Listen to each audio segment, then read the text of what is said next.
నా పేరు నాగజ్యోతి, మా భర్త పేరు సురేష్. నాకు ఇద్దరు పిల్లలు.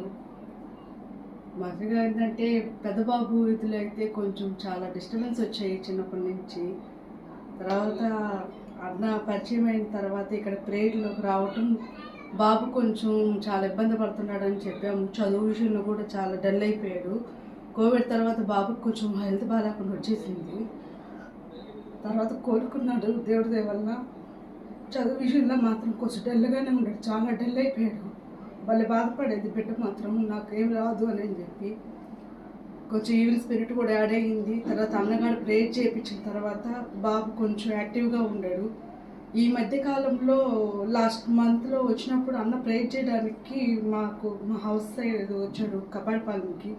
అప్పుడు బాబుని తీసుకుపోయి ప్రేయర్ చేయించాను. అన్న ఇట్ట బాబు తెలుగు చదవడంలో చాలా ఇబ్బంది పడుతున్నాడు, చదవలేకపోతున్నాడు, దాని గురించి ఏడుస్తున్నాడు అన్న.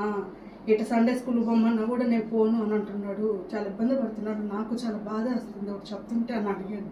అన్న ప్రేయర్ చేశాడు, తెలుగు గురించి వివరించి చెప్పాడు బాబుకి.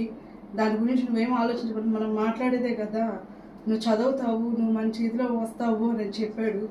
లాస్ట్ టైం అయితే బాబుకి ఎగ్జామ్ జరిగాయి. ఎఫ్ఏలో వచ్చి తెలుగులో మామూలు 20 మార్క్స్కి పెడతారు. 7th క్లాస్ బాబు 20 మార్క్స్కి 8, 9 అలా వచ్చింది. ఈ ఎగ్జామ్ లాస్ట్ వీక్లో ఎగ్జామ్ పెట్టారు బాబుకి SA1లో. దాంట్లో బాబుకి తెలుగులో ఇప్పుడు 21 మార్క్స్ వచ్చాయి. డెవలప్ అయ్యాడు. ముందు కంటే కూడా ఇప్పుడు బాబు బాగా చదువుతున్నాడు, మంచి నాలెడ్జ్తో ఉన్నాడు. అంటే యాక్టివ్నెస్ కూడా చాలా బాగా ఇప్పుడు మెరుగయ్యింది.